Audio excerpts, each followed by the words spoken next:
जय माता दी दोस्तों, तपोभूमि क्लासेस पर मैं अवधेश भदौरिया आप सभी का स्वागत करता हूं।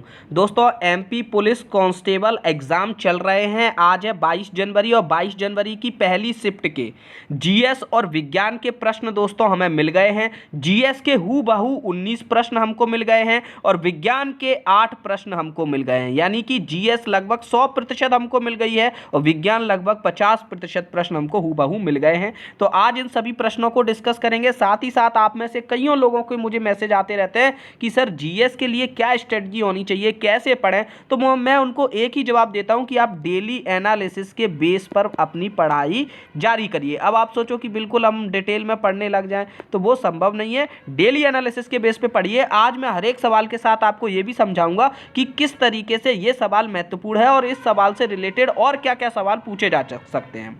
तो इन सवालों के लिए मैं फराज जी जो कि बैतूल से, उनका तहे दिल से शुक्रिया अदा करना चाहूँगा। अभिषेक जी भोपाल से, भूपेन जी सीहोर से, शिवनारायण जी रीवा से, शैलेंद्र जी भिंड से, राहुल जी राजगढ़ से, बंटी जी हरदा से और यहाँ पर राजेश जी भी हैं जो कि हमारे कहाँ से हैं, पन्ना से हैं। आप सभी लोगों का बहुत बहुत धन्यवाद देना चाहते हैं। आगे बढ़ते हैं पहले नंबर के प्रश्न पर। पहला प्रश्न क्या है, मध्य प्रदेश की पहला प्रश्न है, जनगणना 2011 के अनुसार मध्य प्रदेश का कुल साक्षरता प्रतिशत में देश में कौन सा स्थान है? तो ये 28वां स्थान है, 70.63। तो दोस्तों मैं आपको बता दूं कि जनगणना का डेली प्रश्न आ रहा है, मध्य प्रदेश के जिलों को लेकर प्रश्न आ रहा है, किसकी साक्षरता कैसी है, किसमें क्या हुआ, किसमें क्या नहीं हुआ, मध्य प्रदेश का पूरे देश में क्या स्थान है, इससे रिलेटेड आ रहा है। आज अभी तक कोई भी ऐसा क्वेश्चन नहीं आया जो बहुत ही ज़्यादा अटपटा हो। अगर आपके पास सही डाटा कहीं से मिल गया है, तो जैसे लिंगानुपात के बारे में भी पूछा तो जिनका लिंगानुपात बहुत कम था उनके बारे में पूछा, साक्षरता के बारे में पूछा तो जिनकी बहुत टॉप पे साक्षरता थी उनके बारे में पूछा। तो इस तरीके के प्रश्न डेली आ रहे हैं। अगर आपको 1 नंबर पक्का करना है तो जनगणना पूरी अच्छी तरीके से बना लो, ठीक है। दूसरा प्रश्न आया था, सुपारी के खिलौने किस जिले में बनते हैं? तो ये रीवा में बनते हैं, बहुत फेमस है। ये एमपी जीके का आपका प्रश्न हो गया, ठीक है। अगर दोस्तों आपको इनकी पीडीएफ चाहिए, ये जितने भी मैं यहाँ पर लेक्चर डालता हूँ इनकी पीडीएफ चाहिए, तो आप हमारा टेलीग्राम ग्रुप ज्वाइन कर लीजिएगा। @तपोभूमि सर्च करिएगा, 7000 से अधिक लोग वहाँ पर आपको मिलेंगे, वही आप ज्वाइन कर लेना, ठीक है। अगला प्रश्न था आपका, वीरेंद्र सहवाग ने होलकर स्टेडियम पर दोहरे शतक की पारी खेली, उसमें उन्होंने कितने रन बनाए? तो एक बात बताओ, एक प्रश्न अभी आया था पहले आपका कि मध्य प्रदेश के जो कैप्टन रूप सिंह स्टेडियम में पहला मैच कब खेला गया था, किस किस के बीच में? तो इंडिया वर्सेस वेस्ट इंडीज़ के बीच 1988 में खेला गया। अब देखो, रूप सिंह स्टेडियम में बहुत ज़्यादा मैच नहीं खेले गए, 12 मैच खेले गए। कितने? 12 मैच खेले गए। और इंदौर के होलकर स्टेडियम में भी ज़्यादा मैच नहीं खेले गए। तो इन सभी मैचों में जो जो भी घटनाएं हुई हैं जो बहुत महत्वपूर्ण है, ये आप याद कर लो क्योंकि आपके एग्जाम में आ रही हैं। और वास्तविकता भी ये है कि कैप्टन रूप सिंह स्टेडियम और होलकर स्टेडियम ये दोनों ही ऐतिहासिक स्टेडियम रहे हैं। छोटे स्टेडियम है, बल्लेबाजों के लिए के पक्षधर रहे हैं और यहाँ पर बहुत बार रिकॉर्ड टूटे हैं, बहुत सारे रिकॉर्ड बने हैं। तो यहाँ पर देखिए, ये प्रश्न था जो होलकर स्टेडियम वाला, ये आपका वेस्ट इंडीज़ के खिलाफ मैच था और ये डेट थी, ये तो सचिन वाली डेट है। वेस्ट इंडीज़ के खिलाफ ये मैच था, 2010-11 की कुछ बात है। 219 रन बनाए थे, 219 रन 149 गेंदों में बनाए थे वीरेंद्र सहवाग ने और इंडिया का स्कोर था 418 पे 5। बहुत हैवी स्कोर किया था इंडिया ने, ठीक है। 24 फरवरी 2010 को सचिन ने साउथ अफ्रीका के खिलाफ आपके कैप्टन कौन से स्टेडियम में, आपके ये वाले स्टेडियम में, क्या कहते हैं, 200 रन बनाए थे सचिन ने। ये 200 रन अब कौन से स्टेडियम में, ग्वालियर के में है या फिर इंदौर के में, मुझे सही से ध्यान नहीं है। शायद ग्वालियर के स्टेडियम में है और ग्वालियर में ही एक रोड का नाम भी सचिन तेंदुलकर मार्ग रख दिया गया है, ठीक है। एग्जैक्ट नहीं है लेकिन आप लोग पढ़ लेना, मुझे ध्यान नहीं आ रहा अभी। और ये 418 का शायद हाईएस्ट स्कोर है इंडिया का वनडे में, है ना। ये भी इतना क्लियर मुझे नहीं पता। लेकिन आप लोग अब करेंगे क्या, आप लोग ये करेंगे कि मध्य प्रदेश में 2 स्टेडियम है, इन 2 स्टेडियम में जितने भी मैच खेले गए, जब जब रिकॉर्ड बने, वो सारे आपको याद कर लेने हैं। अगला क्वेश्चन आया था, सचिन तेंदुलकर ने किस मैदान पर वनडे में 10,000 रन पूरे किए? तो दोस्तों ये मध्य प्रदेश से रिलेटेड है। इंदौर के होलकर स्टेडियम में उन्होंने 10,000 रन पूरे किए और जिस समय उन्होंने 10,000 रन पूरे किए थे तब वो दुनिया के पहले बल्लेबाज थे जिन्होंने ओडीआई में 10,000 रन पूरे किए। उनको 259 पारियां लगी। अभी 14 कुल ऐसे खिलाड़ी हैं जिनने 10,000 रन ओडीआई में बनाए। आपके विराट कोहली ने 205 पारियों में ही 10,000 रन पूरे कर लिए थे।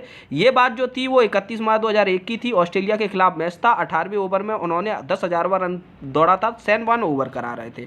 ठीक है, अगला प्रश्न है सीएम राइज योजना के प्रथम चरण में कितने स्कूल खोले जाने हैं? तो 350 स्कूल खोले जाने। ये बहुत ही महत्वाकांक्षी योजना है सीएम राइज योजना। इसके तहत इंग्लिश मीडियम के अच्छे स्कूल शहरी क्षेत्रों में खोले जाएंगे। बस सबकी सुविधा रहेगी जिससे आसपास के क्षेत्रों के बच्चे वहाँ पर आ पाएंगे। सरकारी स्कूल होंगे। अच्छे टीचरों के लिए यहाँ पर भर्ती हो चुकी है, मतलब जो भी गवर्नमेंट टीचर थे उन्हीं में से टेस्ट करा के अच्छे टीचर लाए गए हैं। तो ये बहुत ही महत्वाकांक्षी योजना है। इसका बजट कहाँ से आना है, क्या है, और भी चीज़ें इससे रिलेटेड, ये सब पढ़ लेना आप। इससे 1-2 क्वेश्चन और बन सकता है। ठीक है, अगला प्रश्न है किशोर कुमार जी को संगीत के क्षेत्र में मध्य प्रदेश सरकार द्वारा कौन सा अवार्ड दिया गया? तो लता मंगेशकर सम्मान दिया गया। अब कहोगे कि सर देखो कैसे ऊट पटांग क्वेश्चन आ रहा है, तो ये ऊट पटांग नहीं है।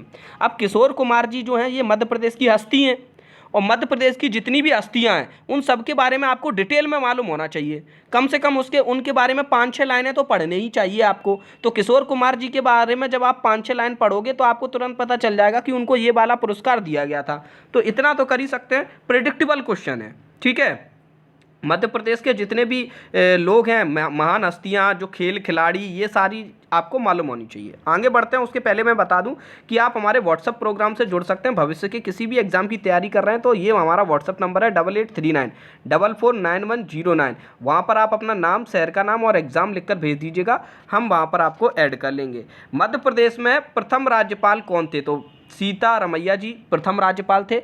अब आपको क्या करना है, पूरी राज्यपाल की लिस्ट को 5-6 बार देखना है कौन कितने समय रहे, कौन का क्या रहा। पूरे मुख्यमंत्री की लिस्ट को देखना है। ठीक है, और भी जो प्रथम और वर्तमान के उनको देख लेना है।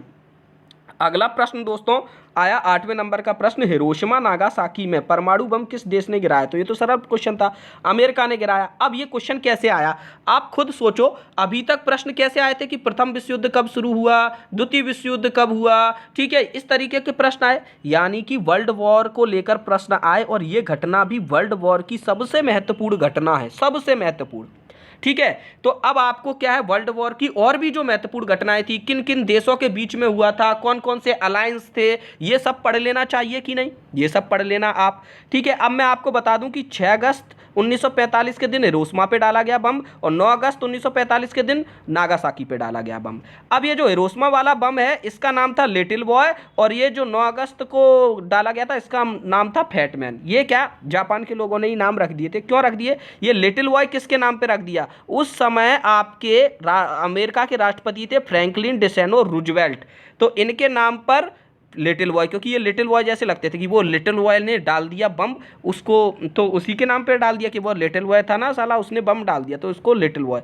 ऐसे ही विंस्टन चर्चिल, ये मोटे आदमी थे तो इनके नाम पर फैटमैन। उनने कहा नागासाकी में जो बम डाला उसका नाम फैटमैन रख दिया। विंस्टन चर्चिल मोटे थे, ये इंग्लैंड के थे, ये सब विदेश, ये इनकी विपक्षी पार्टी थी जापान की। ठीक है, तो ये आप थोड़ा पढ़ लीजिएगा क्योंकि रिलेट वहीं से हो रहा है ये। अगला प्रश्न था संगीत का मूल वेद कौन सा है? तो संगीत का मूल वेद सामवेद है। अब ये प्रश्न अभी पहली बार आया वेद से रिलेटेड। ठीक है, संगीत से रिलेटेड तो काफ़ी प्रश्न आ रहे हैं, लेकिन आप चारों वेदों से रिलेटेड थोड़ा सा पढ़ लेना एक पन्ने का कि किस में कितनी ऋचाएँ, किस में क्या संबंध है, ये सब चीज़ें। ठीक है, एक और चीज़ मैं बता दूं, ये पैसिफिक युद्ध था, वर्ल्ड वार सेकेंड का ही हिस्सा कहा जाता है इसको, स्पेशली पैसिफिक युद्ध कहा जाता है। क्यों? यहाँ पे कैसे क्या हुई थी ये घटना, ये भी आपको पता होनी चाहिए। क्यों अमेरिका ने बदला लिया था किस चीज़ का? मध्य प्रदेश बैडमिंटन एसोसिएशन के अध्यक्ष पूछेगा, ये करंट जीके का क्वेश्चन है। ठीक है, क्यों करंट जीके का है? क्योंकि 31 अक्टूबर की बात है 2021 में ही ये दोबारा से चयन होके आए थे गिरीश कैम्पकर जी। ठीक है, इनका दोबारा से चयन हो गया था मध्य प्रदेश बैडमिंटन एसोसिएशन के अध्यक्ष के तौर पे, तो ये करंट का क्वेश्चन हो गया। ये भी एक करंट का क्वेश्चन हो गया। ऑर्डर ऑफ कनाडा सम्मान जो था, अभी 135 लोगों को ऑर्डर ऑफ कनाडा दिया गया कनाडा में, उसमें 3 भारतीय मूल के लोगों को चुना गया। तो वो कौन कौन थे, कितने भारतीय मूल के लोगों को चुना गया, ये पूछा था, तो 3 को चुना गया।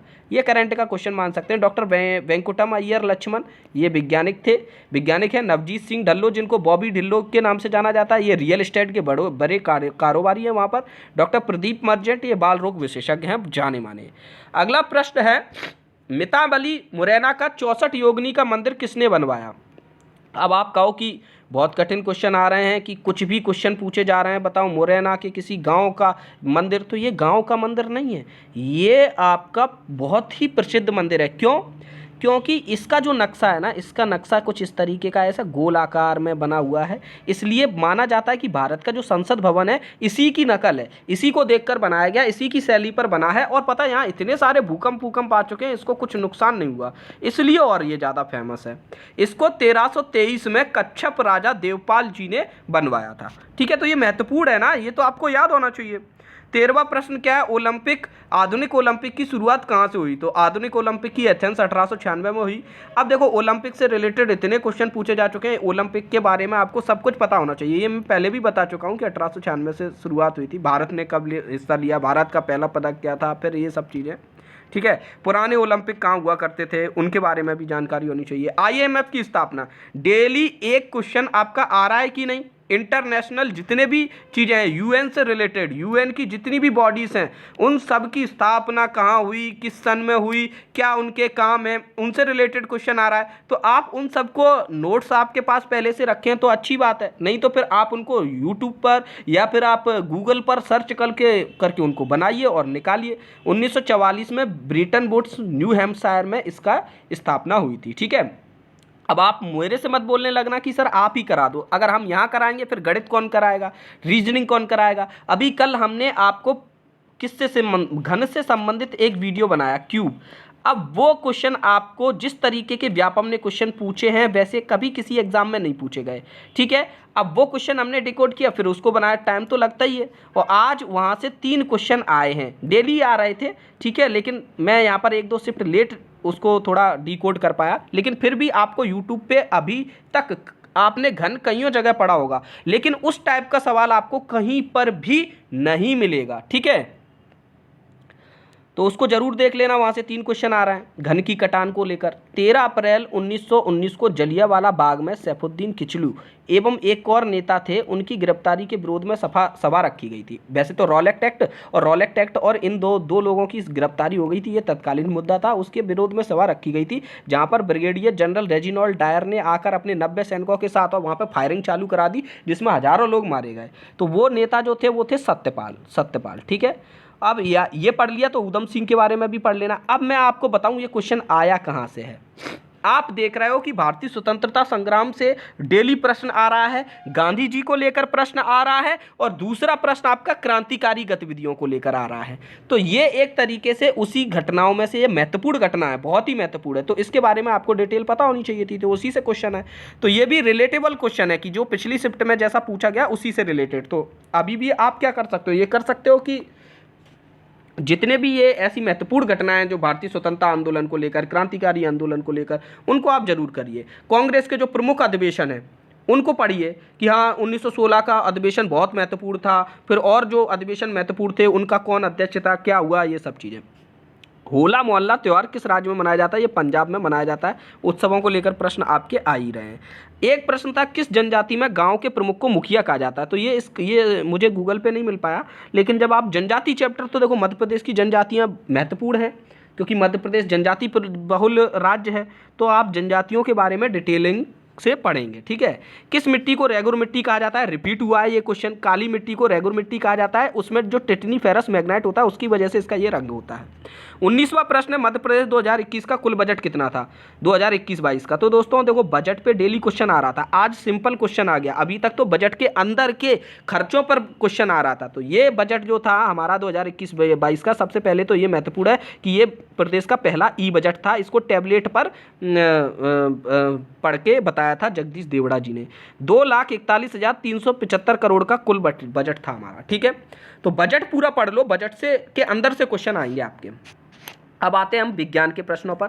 तो विज्ञान का पहला प्रश्न था, निम्न में से किसका प्रयोग घरों में बर्तनों में किया जाता है? मतलब कि क्या है कि बर्तन चिपके नहीं इसलिए किया जाता है। तो ये टेफ्लॉन का प्रयोग होता है, ऊष्मा प्रतिरोधी परत चढ़ाने के लिए। जो नॉन स्टिक बर्तन होते हैं उनमें काली काली वो ऊष्मा प्रतिरोधी परत जो होती है वो टेफ्लॉन की होती है।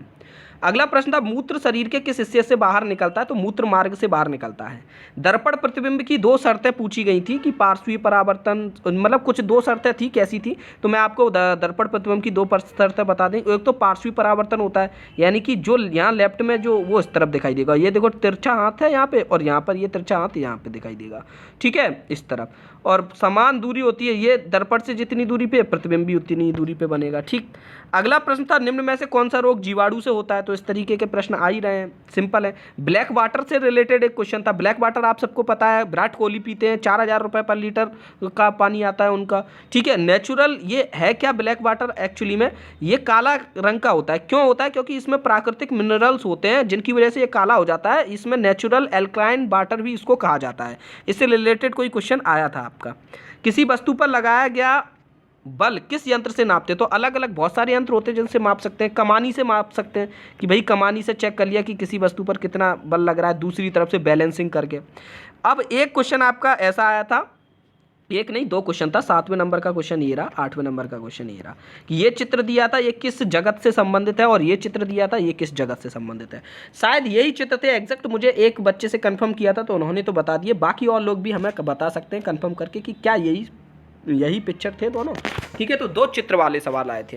तो मुझे लगता है कि आज का एनालिसिस आप लोगों के लिए काफ़ी फायदेमंद रहा होगा। और दूसरी बात, गणित की डेली लाइव क्लास होती है रात को 10 बजे, जहां से आपको उस दिन दोनों शिफ्ट के मैथ और रीजनिंग के सवालों को लाइव हल कराया जाता है, साथ ही साथ जो महत्वपूर्ण आपके टॉपिक होते हैं वो बताए जाते हैं, ठीक है। अब दोस्तों, आप में से काफ़ी लोग हमसे कह रहे थे कि सर जीएस कैसे पढ़ें, तो मैंने यहाँ पर आज काफ़ी विस्तार पूर्वक आपको समझाया कि जीएस में ऐसा ऐसा आ रहा है और आपको ऐसा ऐसा पढ़ना है।